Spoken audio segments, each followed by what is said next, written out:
부동산법의 배문환입니다.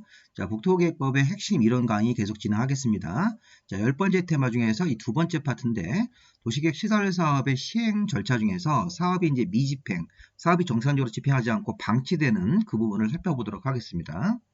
자, 일단 사업의 미집행인데, 우리 지난 강의에서 도시계획시설로 결정고시가 되면 도시계획시설 이외에 새로운 건물의 건축 허가는 안 나오고 어떤 개인의 권리를 제약하면서 단계별 집행계획을 만들고 단계별 집행계획에서 이 해당 도시계획시설이 1단계인지 2단계인지 구분을 해서 사업 시행을 예정을 하고, 그 다음에 사업을 누가 할 건지 시행자, 행정청이든 비행정청이든 시행자가 정해지면 시행자가 실시계획, 설계 도면을 만들어서 실시계획을 만들어서, 자, 우리 인가를 받죠. 관청한테, 시도지사나 국토부장한테 인가받고 실시계획 인가받은 그 설계도대로 그대로 공사해서 공사가 완성되는 절차.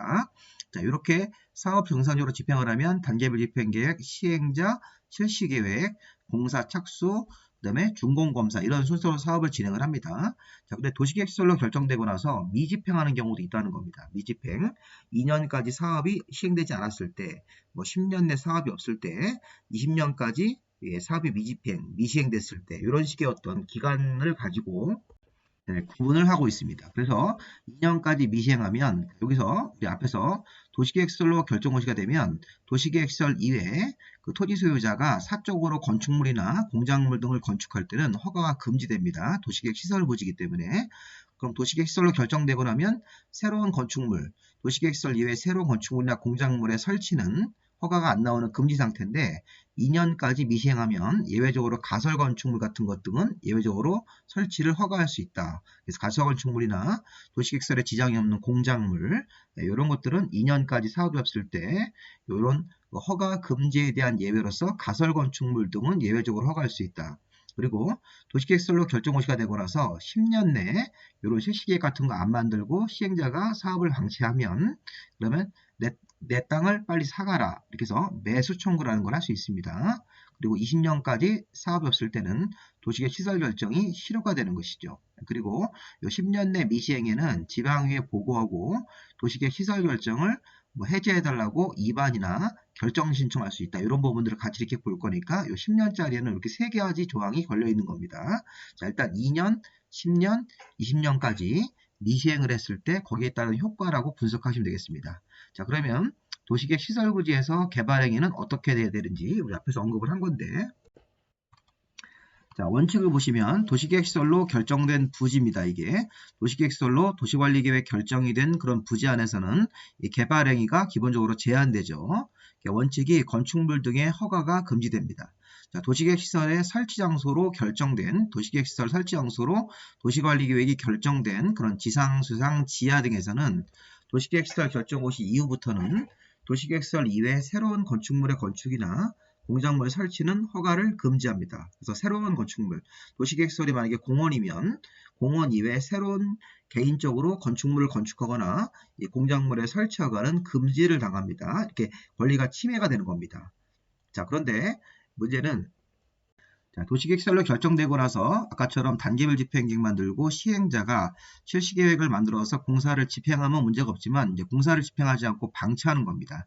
자, 도시계획시설로 결정고시가 되고 나서 시행자가 2년 지날 때까지 시설사업이 안 되고 있는 그런 상태라는 겁니다. 이게 바로 2년 지날 때까지 실시계획 같은 거 안 만들고 이 사업 시행자가 실시계획 같은 걸 안 만들고 이 사업을 방치하는 겁니다. 근데 추가 조건이 있습니다. 자, 2년 지날 때까지 실시계획 같은 거 안 만들면서 이 사업 시행이 안 되고 있는 상태에서 1단계에 포함되어 있지 아니한 시설, 해당 도시계획시설에 단계별 집행기 나와 있는데 1단계에 포함되어 있지 아니한 2단계 그런 쪽의 시설이거나 또는 단계별 집행계획이 아예 수립이 안 되어 있는 그런 상태에서는 다음 행위를 예외적으로 허가할 수 있다. 자, 원래는 도시계획시설 이외에 새로운 건축물의 허가는 금지되는데 가설 건축물의 건축, 그에 필요한 형질 변경, 도시계획시설에 지장이 없는 공작물, 그 다음에 기존 건축물의 개축이나 재축 같은 고치는 행위는 예외적으로 할 수 있다. 그래서 이게 바로 예외 규정으로 이런 가설 건축물이나 도시계획시설에 지장이 없는 공작물의 설치 같은 경우는 예외적으로 봐주는 경우입니다. 어떤 경우에? 자, 이렇게 도시계획시설로 결정고시가 되고 나서 2년 지날 때까지 사업 시행이 되고 있지 않다. 그러면서 추가 조건이 2년 지날 때까지 사업이 없으면서 1단계에 포함되어 있지 아니한 시설, 즉 2단계 시설, 단계별 집행계획 중 2단계에 포함된 그런 시설 부지라든가 또는 2년 지날 때까지 사업이 안 되고 있고 이게 단계별 집행계획 자체가 수립이 안 돼 있는 시설 그런 경우는 당분간 사업할 계획이 없다 이런 거를 표시하기 때문에 이렇게 단계별이 아예 수립이 안 돼 있거나 1단계에 포함되어 있지 아니한 2단계 쪽 둘 중에 하나가 맞고 2년 지날 때까지 사업이 없으면 예외적으로 가설 건축물의 건축이나 도시계획설에 지장이 없는 공작물, 그에 필요한 형질 변경 같은 경우도 예외적으로 가능합니다. 그래서 이 규정이 바로 2년 지날 때까지 사업이 없으면 도시계획설 이외의 건물이라고 하더라도 가설 건축물이나 공작물 정도는 예외적으로 설치를 허가할 수 있다는 것입니다. 자, 다음. 자, 지금 이제 원상 회복이라는 건 뭐냐면 여기 특광시 군수가 이런 가설 건축물 같은 경우를 허가를 내줬습니다.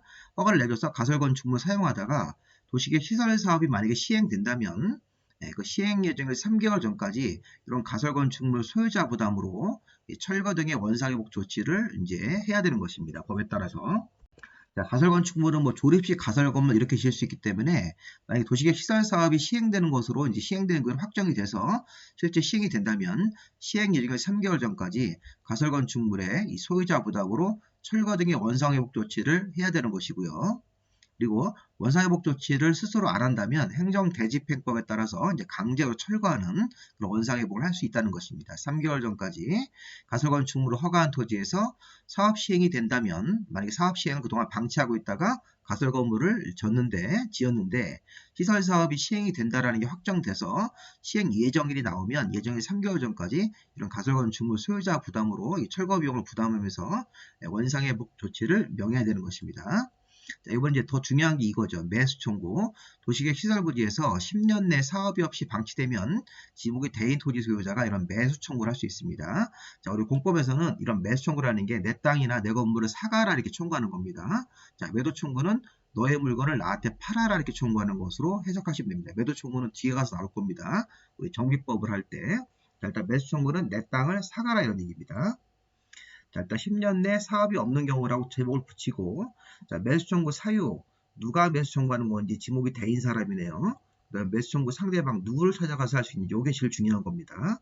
자, 매수 청구의 사유는 도시계획설로 결정고시가 되고 나서 도시계획설로 도시관리계획 결정고시 후 10년 내 시설사업이 시행되고 있지 않고 방치가 되는 거죠. 자, 이때 주의사항이 뭐냐면 10년 내 사업을 시행하고 있지 않아도 공사 착수하고 있지 않더라도 실시계획 인가 절차가 있는 경우에는 조만간에 사업할 계획이 잡혔기 때문에 매수 청구 대상에서 제외한다는 것입니다. 해석을 하실 때 도시계획설로 결정고시가 되고 나서 10년 내 사업이 시행되고 있지 않다. 다만 10년 내 사업을 안 하고 있더라도 얼마 전에 실시계획 인가라는 게 나와 있다면 조만간에 사업에 들어갈 계획이 잡힌 거기 때문에 구체적인 설계도가 나왔기 때문에 그때는 매수 청구 대상에서 제외합니다. 자, 어쨌든 10년 내 시설 사업이 없는 경우 도시계획설로 결정고시가 되고 나서 10년 내 시설 사업이 시행되고 있지 않고 방치하면 자, 지목이 대인 토지 소유자가 내 땅을 사가라 이렇게 청구할 수 있다는 겁니다. 자, 이때 땅 위에 건축물이나 정착물이 있으면 이걸 포함해서 같이 사가라고 청구할 수 있는 것이죠. 이때 주의사항은 지목이 뭐 임야라든가 잡종지는 안 됩니다. 지목이 뭐 농지 같은 전답이라든가 임야, 잡종지는 안 되고 건물 같은 걸 지을 수 있는 지목이 대인 토지 소유자가 자, 해당 토지에 건물이 있을 때는 건물까지 포함해서 매수 청구할 수 있는 것이죠.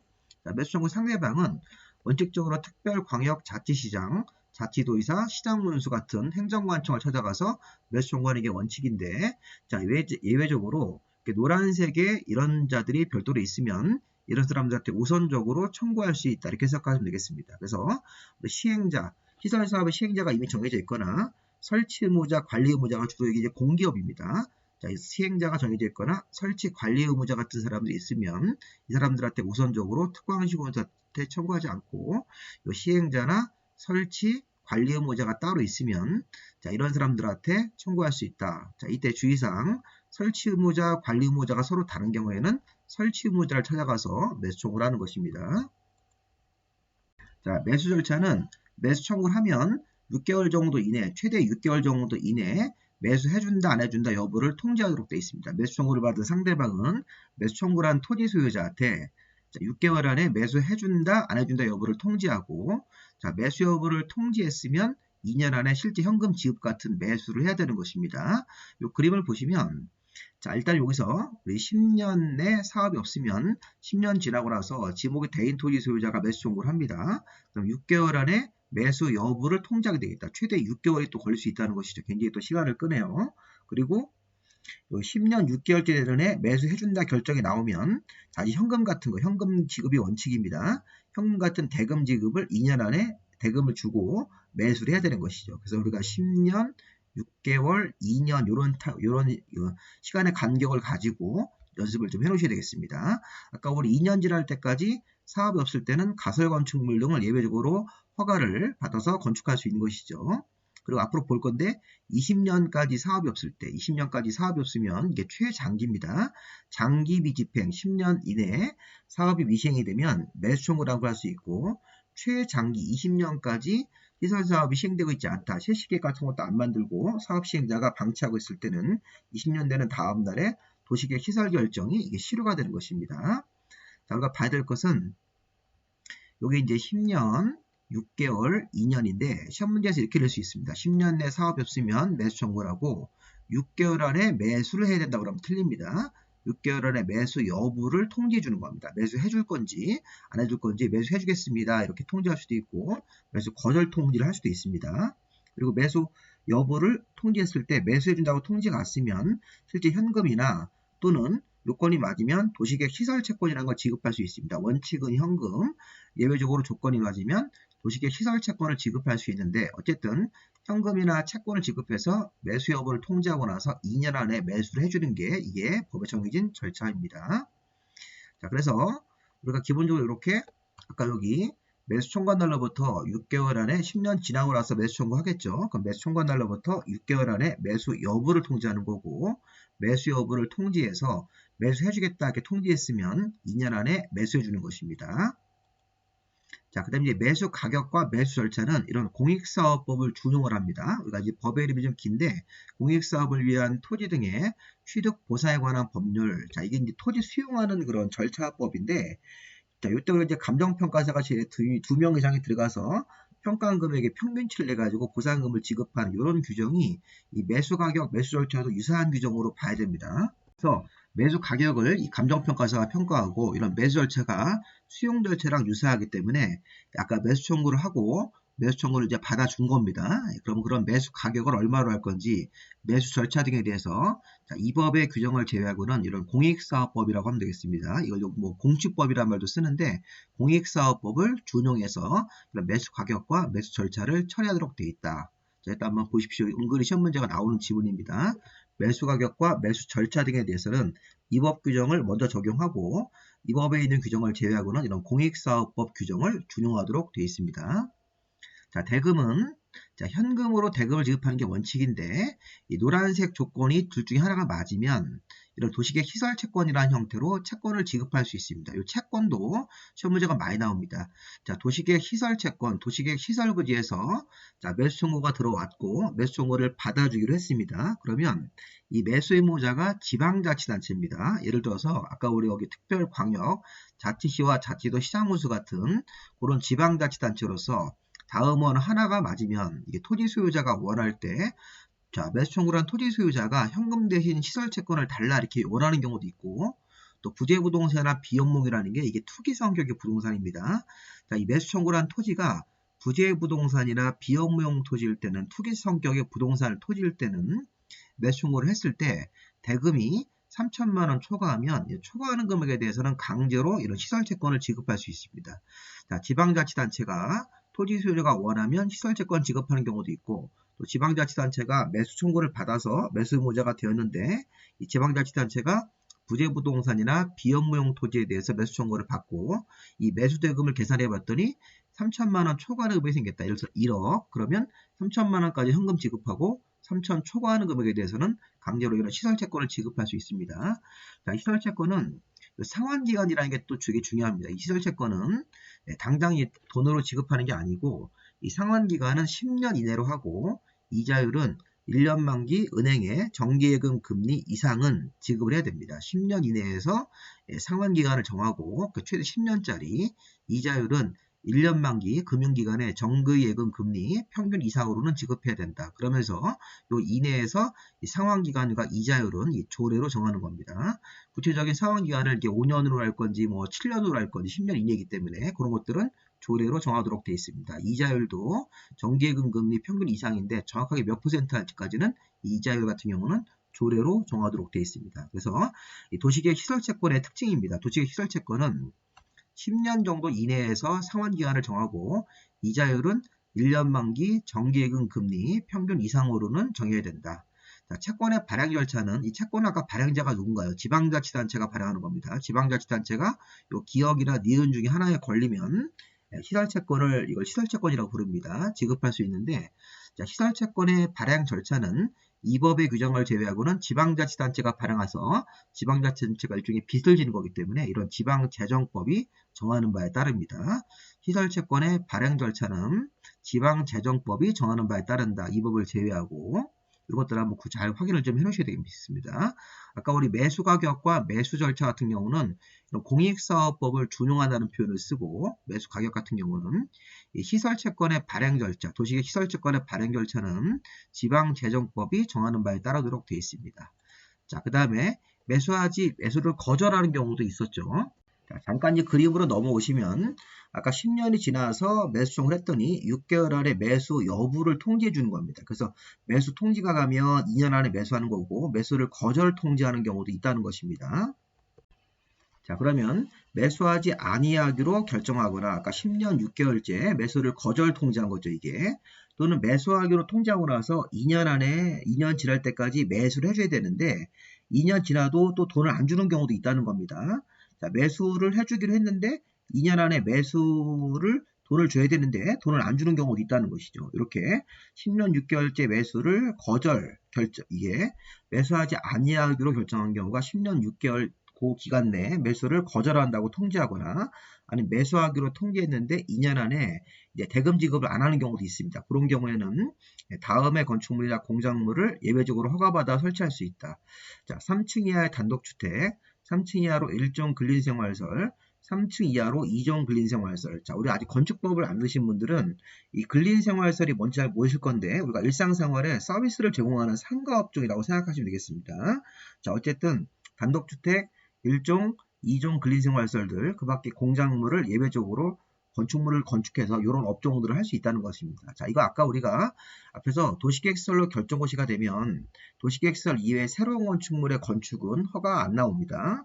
자, 그런데 도시계획시설로 결정되고 나서 매수 청구를 했고 매수를 거절 통지 같은 걸 받으면 3층 이하로 단독주택, 3층 이하로 1종 근린생활사 같은 게 상가를 져서 뭐 슈퍼마켓, 세탁소, 미장원 이런 걸 할 수 있다는 거죠. 또 3층 이하 2종 근린생활설들 같은 거, 여기 써있는 노란색 건물들은 제외하고 그 밖에 다른 2종 근린생활설들, 뭐 독서실 같은 거 이런 것들은 할 수 있다는 것입니다.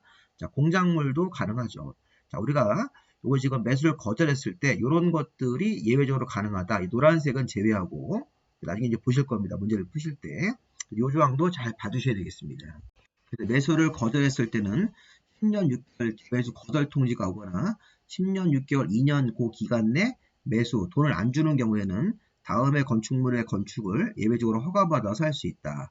자, 도시계획시설로 결정고시가 되면 새로운 건축물의 건축은 허가가 안 나오지만 이런 조건이 맞으면 이렇게 10년 6개월째 매수 거절 통지 같은 거 받으면 3층 이하의 단독, 3층 이하로 1종, 2종 근린생활설, 공작물 같은 경우는 예외적으로 가능합니다. 그래서 주의할 점 뭐냐면 공동주택은 무조건 안 돼요. 자, 아파트든 연립이든 다세대든 공동주택은 다 금지입니다. 단독주택도 한 세대가 거주하는 단독만 가능하지 여러 세대가 거주하는 다중이나 다가구 같은 경우는 안 됩니다. 자, 그 다음에 근린생활설 같은 경우 나중에 뒤에 가서 배우실 겁니다. 1종과 2종 근린생활설 있는데 뭐 단란주점, 노래연습장, 안마실소, 다중생활설, 고시원 같은 업종들은 제외한다. 요거 한번 시험 문제 나올 것 같으니까 나중에 문제 풀 때 한번 연습 삼아서 보실 겁니다. 매수를 거절했을 때는 이런 건물들을 예외적으로 허가받아서 할 수 있다. 자, 공부를 처음에 하실 때 이거 암기는 안 돼요. 공부하실 때는 이게 스토리 흐름을 잘 먼저 잡으셔야 돼요. 그래야지만 이렇게 공부가 어느 정도 좀 이렇게 기억이 됩니다. 자, 이렇게 매수를 거절당하는 경우도 있네요. 자, 그 다음에 도시계획 시설 결정의 시르는 이건 20년 지날 때까지 사업이 없는 겁니다. 20년 지날 때까지 자, 사업 시행자가 실시계획 같은 거 안 만들고 사업 시행 없이 방치했을 때는 이렇게 20년 이 요건이 뭐냐? 도시계획 시설 결정 고실로부터 20년이 지날 때까지 시설 사업이 미시행되면 20년이 되는 날 다음 날에 중요한 게 포인트입니다. 이 다음 날이 시험 문제가 계속 나옵니다. 이거 다음 날에 도시계획 시설 결정이 실효가 된다. 도시계획 시설을 만들기 위한 도시관리계획 결정이 실효가 되는 거죠. 그러면 그 실효가 됐다는 사실을 국토부 장관이나 시도지사나 대도시 같은 도시관리계획 결정권자가 실효 사실을 관보와 홈페이지 같은 데다가 고시에서 실효 사실을 알려야 됩니다. 의무적으로. 자, 20년짜리는 요 다음 날이 중요한 겁니다. 어느 날짜 실효가 되는 건지. 자, 그 다음에 우리가 지방의회 보고가 있는데, 자, 지방의회 보고는 자, 일단 10년 지날 때까지 사업이 없는 경우입니다. 자, 지금 그러면 왜 사업을 안 하고 있는지를 지방의회에다가 보고를 해야 됩니다. 누가? 특별광역자치시장, 자치도 시장군수 같은 이 6명의 도시의 장들이 도시계획설로 결정이 되고 나서 설치할 필요성이 없어지거나 또는 10년이 지날 때까지 시설 사업이 시행되고 있지 않다. 그것도 아까 우리 10년 지날 때까지 사업이 없으면 지목이 대인 토지 소유자가 이 땅 주인이 매수 청구라는 걸 할 수 있습니다. 매수 청구를 안 하는 경우도 있을 겁니다. 토지 소유자가 그런 법조문을 잘 몰라서 안 할 수도 있고 뭐 알고도 안 하는 경우도 있을 거예요. 어쨌든 그런 거랑 별도로 10년이 지날 때까지 사업이 안 되면 자, 특광시군수는 왜 사업을 안 하고 방치하고 있는지를 지방의회에다가 정례회나 임시회에다가 보고를 해야 됩니다. 의무적으로. 그럼 지방의회는 해제를 권고할 수 있습니다. 지방의회가 이 특광시군수의 보고를 받아서 이게 문제가 있으니까 도시계획 시설 결정을 해제하라고 권고할 수 있다. 이 보고 접수한 날로부터 90일 안에 90일도 한번 체크해주고 보십시오. 지방의회는 해제하라고 권고할 수 있다. 자, 보고 접수받은 날로부터 90일 이내. 자, 그럼 이제 보고를 받은 지방의회 해제 권고를 했으면 해제 권고를 요 특광 자치시와 자치도 시장군수가 해제 권고를 받았습니다. 그 다음 절차가 중요한 겁니다. 자, 특별광역 자치시와 자치도 같은 이런 4명의 관청이 해제 권고를 받으면 특별한 사유가 없으면 해제 절차로 들어갑니다. 만약에 특별한 사유가 있을 때는 해제 안 하고 또 방치할 수 있습니다. 자, 어쨌든 특별한 사유가 없으면 해제를 위한 도시관리계획 결정을 1년 안에 해제 그 권고를 통지받은 날로부터 1년 안에 해제 결정을 직접 해야 됩니다. 특별광역 자치시와 자치도는 자, 반면에 시장군수가 해제 공고를 받으면 시장군수가 직접 이렇게 1년 안에 해제 결정을 하는 게 아니라 시장군수는 도지사한테 해제 결정을 신청해야 되고 해제 신청을 받은 도지사가 해제 신청을 받은 날로부터 1년 안에 도시관리계획 결정을 해제하도록 되어 있습니다. 자, 다시 한번 이거 잘 보십시오. 여기 4명은 직접 해제하는 거고 시장군수는 도지사한테 해제 신청을 넣고 도지사가 1년이라는 기간 안에 해제 결정을 하도록 되어 있습니다. 자, 그래서 요거를 요 그림으로 보시면 도시계획설로 결정고시가 되고 나서 10년 내 미시행되면 특광시군수 6명이 지방의회에다가 보고해야 됩니다. 그러니까 보고를 받은 지방의회는 해제하라고 권고할 수 있죠. 90일 안에. 자, 권고를 받은 특별광역 자치시와 자치도는 특별한 사유가 없으면 1년 안에 직접 해제 결정을 하는 거고 시장군수 같은 관청이 해제 공고를 받으면 자, 시장군수가 도지사한테 해제 신청을 넣고 이 도지사가 신청을 받아서 도지사가 1년이라는 기간 내 해제 결정을 하도록 되어 있습니다. 만약에 시장군수가 직접 1년 안에 해제 결정을 한다고 하시면 안 돼요. 그래서 여기 지금 요 도시계획 시설 결정은 요 도지사가 해제 신청을 받고 나서 1년 안에 해제 결정을 하도록 되어 있고 여기 특별광역 자치시와 자치도는 해제 결정권을 직접 갖고 있는 겁니다. 자, 이 그림을 한번 잘 보셔서 앞에 있는 요 내용을 잘 구별해서 보시는 겁니다. 포인트는 이겁니다. 시장군수가 해제 권고를 받으면 직접 뭐 1년 안에 해제를 결정해야 된다면 안 됩니다. 자, 그리고 이게 이제 그 해제가 안 되는 경우는 다시 이거를 재보고를 또 해야 됩니다. 자, 지방자치단체장이 아까 우리 얘기했던 특별광역자치시와 자치도 시장군수 6명입니다. 그 지방자치단체장은 해제되지, 아까 특별한 사유가 있으면 또 해제 안 하는 경우도 있었으니까 특별한 사유가 있으면 해제되지 않습니다. 그럼 해제되지 않고 또 미집행으로 쭉 갑니다. 그런 거에 대해서 최초로 지방에 보고하고 나서 또 2년 안에 다시 이걸 또 재보고를 해야 됩니다. 그래서 2년 안에 이 또 방치를 또 2년 지나기 전까지는 지방의회에다가 또 보고를 해서 해제하고 해제가 안 되고 있습니다라는 걸 다시 또 지방에다가 또 보고를 해야 됩니다. 이렇게 해서 요거 이제 재보고라는 절차가 있습니다. 그래서 해제되지 아니한 그런 장기 미집행 도시계획설이 있다면 요거를 최초로 지방의회에 보고나서 2년 주기로 2년 안에 지방의회에다가 아직 해제가 안 되고 있습니다라는 걸 다시 한번 재보고를 해야 됩니다. 자, 이거 아까 우리 보신 거고요. 자, 마지막 파트가 이제 도시계획시설 결정의 해제 신청인데, 자, 이것도 10년짜리입니다. 자, 도시계획 시설 결정고시가 되고 나서 10년 안에 도시계획 시설 사업이 안 되고 있다. 자, 일단 10년 내 시설 사업이 안 되고 있네요. 자, 이때는 지목이 되라는 말이 필요 없는 겁니다. 아까 지방의회 보고하고 요 규정은 지목이 되라는 말은 없습니다. 지목이 되는 아까 매수 청구할 때만 적용이 됩니다. 자, 어쨌든 도시계획 시설 결정고시가 되고 나서 10년 안에 시설 사업이 안 되고 있다. 그리고 이 단계별 집행계획상 이 도시계획설의 실효 시기까지라는 게 따로 있습니다. 단계별 집행계획을 찾아보면 실효 시기라는 게 있는데 그 실효 시기까지 단계별 집행계획 자체가 없는 경우는 요건 두 가지가 맞아야 되네요. 10년 내내 도시계획 시설 사업이 시행되고 있지 않고 자, 단계별 집행계획상 실효 시기까지 단계별 집행계획 자체가 나오지 않는 경우입니다. 그래서 이게 이런 실효 시기라는 게 따로 있습니다.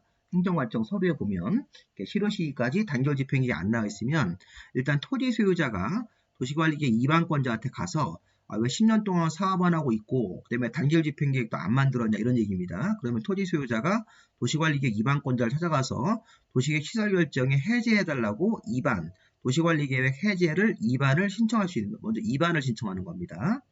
자, 이게 29회 때 한번 나왔던 질문입니다. 자, 이렇게 10년 안에 사업이 안 되고 여기 실효 시기까지 단계별 집행계획 일정한 실효 시기까지 단계별 집행계획 자체도 안 나와 있다면 토지 소유자가 도시관리계획의 이반권자를 찾아가서 도시계획 시설 결정 해제를 위한 이반을 신청하면 3개월 안에 이반권자가 해제 이반을 신청받으면 3개월 안에 해제 이반 여부를 해제 이반을 해주겠다 안 해주겠다를 결정해서 토지 소유자한테 알려줘야 됩니다. 자, 근데 문제는 뭐냐면 여기서 특별한 사유가 없으면 해제를 위한 이반을 해야 되는데 또 특별한 사유가 있으면 또 해제 이반을 안 합니다. 그 다음 절차 해제 이반을 만약에 안 하는 경우도 있습니다. 그러면 토지 소유자가 해제 이반이 안 되고 있는 상태다. 아까 해제 이반이 뭐 특별한 사유가 없으면 해제를 이반해야 되는데 특별한 사유가 있다고 또 우겨서 해제 이반을 좀 안 하고 있는 상태라면 자 이거를 토지 소유자가 도시관리계획 결정권자를 찾아가서 다시 한번 도시계획시설 이반 해제 신청이 아니라 도시계획 시설 결정의 해제를 자 이게 결정 해제를 신청할 수 있는 것이죠. 그래서 이 말은 이 토지 소유자가 다시 한번 또 어떤 액션을 할 수 있다는 겁니다. 아까 해제 이반이 안 되고 있으니까 이때는 토지 소유자가 도시관리계획 결정권자, 이반권자가 아니라 결정권자를 찾아가서 도시계획 시설 결정을 해제해달라고 결정 신청, 도시계획 시설 결정의 해제를 신청할 수 있다는 것입니다. 결정권자한테 가서. 그래서 해제 이반이 안 되니까 그냥 바로 결정권자한테 가가지고 도시계획 시설 결정을 해제해달라 이렇게 신청할 수 있다는 것이죠. 그럼 이제 결정권자가 이제 2개월이래요. 요거는 2개월 안에 토지 소유자한테 알려줍니다. 그러니까 이반권자한테 해제 이반을 신청했을 때는 3개월 안에 결정 이반 여부를 통지 주는 거고 결정권자한테 도시계획 시설 결정을 해제해달라고 이렇게 해제 결정을 신청하면 2개월 안에 토지 소유자한테 알려줍니다. 자, 이때도 특별한 사유가 없으면 해제 결정을 해야 되는데 또 특별한 사유가 있으면 또 해제 안 하는 경우도 해제 결정을 또 안 하는 경우도 있습니다. 자, 그럴 때는 마지막으로 토지 소유자가 국토보장관을 찾아가서 해제 결정의 심사를 신청할 수 있다. 국토보장관을 마지막으로 찾아가는 겁니다. 가서 국토부 장관이 중앙도시계획 심의를 거쳐서 결정권자한테 해제를 권고할 수 있다. 이렇게 마무리가 되는 겁니다. 그래서 우리가 해제 이반을 먼저 신청하고 안 되면 결정권자를 찾아가서 도시계획시설 결정에 해제를 신청할 수도 있고 또 해제 결정이 안 나오면 국토부 장관을 찾아가서 해제 결정의 해제 심사를 별도로 또 신청할 수 있다. 이런 내용들을 한번 정리해 보시면 되겠습니다. 자, 2년 지날 때까지 사업이 없을 때는 아까 가설 건축물 등을 지을 수 있다. 10년 내 사업이 없을 때는 지목이 대인 토지 소유자가 매수 청구할 수 있었죠. 20년까지 사업이 없을 때는 20년 되는 다음 날에 실효되는 거. 지방의회 보고는 10년 내 사업이 없을 때 지방의회 보고해야 된다. 특별광역 자치시와 자치도 시장문수가 그 다음 아까 우리 해제 결정을 여기 도시계획시설 결정의 해제 신청 아까 이반 신청 먼저 이반권자를 찾아가고 결정권자를 찾아가서 이렇게 해제 이반 신청 도시계획 시설 결정에 해지 신청 이런 것들 할 수 있는 내용들을 체크해 보시면 되겠습니다. 자, 이렇게 마무리하시고 제가 조만간에 이제 이 관련된 기출문제를 제가 이렇게 같이 제공해 드릴 테니까 이 내용들을 잘 이해했는지 기출문제를 좀 많이 풀면서 관련 내용들을 좀 보시면 좋겠습니다. 자, 일단 여기까지 마무리하겠습니다. 자, 10번째 테마를 두 개로 나눠서 올려드렸습니다. 자, 여기까지 하겠습니다. 수고하셨습니다.